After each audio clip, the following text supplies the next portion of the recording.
Hi, it's Deirdre Fay. I want to talk to you about a question I got from somebody who said, how do you help someone see what's there instead of what isn't? Such a powerful question. How do you help somebody see what's there instead of what isn't? And this is something, frankly, that I see all the time in all the people that I talk to, is we are caught by our perceptual lens. We are flooded by what we have thought about and what we've known about and our history more than what is actually there. I'm sure you've had this experience at some point where you get caught and lost in some old rumination, some triggered response, and then you can't figure out what's real. What that felt sense then influences what we see and how we experience. So this question is so great. There's more to the question, but I'm just going to stay on that. How do you help somebody see what's there instead of what isn't? And then the other piece that she had in there was about being overwhelmed by it. So I wanted to tell you about 3 skills that you can do to help yourself with that. And I'm going to just name them down, write them down. Name. I just got lost in exactly what I was going to say. So naming, right, is one of the key things. So what you can tell is if you're feeling overwhelmed inside, right, name it. We know this from all the research. Affective labeling makes a difference. So I'm feeling overwhelmed just by naming it, affectively overwhelming, or that sounds so big, right? Just overwhelm. Or triggered. We know this from all the work I've done on triggers, is if you're feeling it inside and you name it, that's going to be a huge help.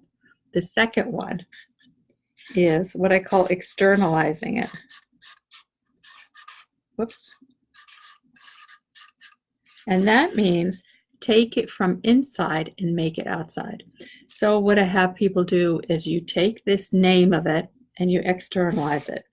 Draw it, write it, dance it, move it, whatever you can. If you're feeling overwhelmed, what does overwhelmed feel like in your body? And how can you put it outside? If you were to draw it, what would that look like? If you were to write to this overwhelmed part, what would you say?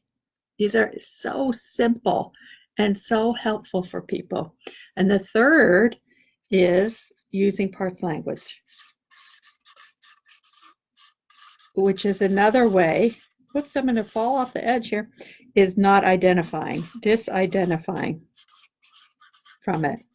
So if I am completely identified with being triggered, it's going to be overwhelming to me.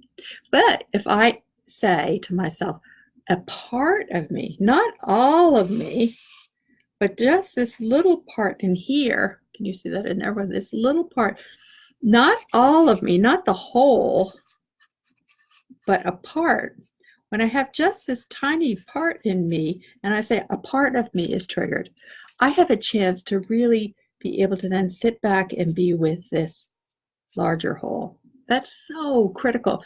We go through this a lot in the Becoming Safely Embodied skills, and we're going to actually be opening just for a small group of people to go through it again. So, but these are some of the things that you do. Name it. Just put a name on it.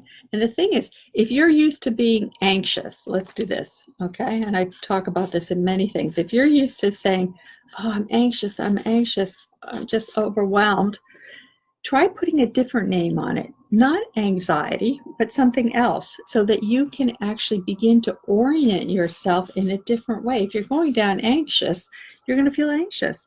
But if this state inside is something different, try calling it something different and see what happens. Then externalize it. Draw it, dance it,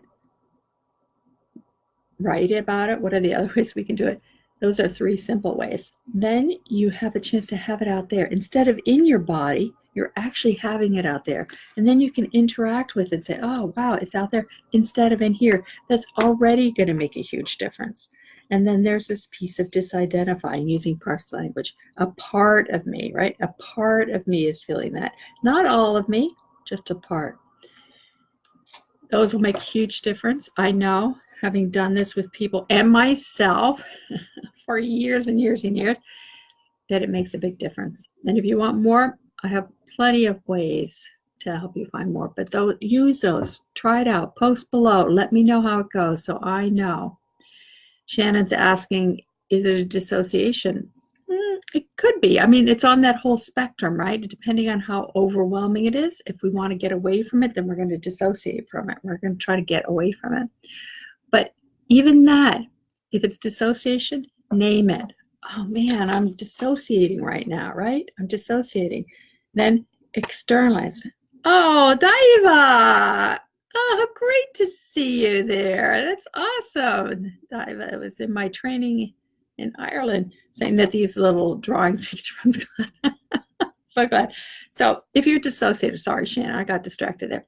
If you're distracted, not dissociated.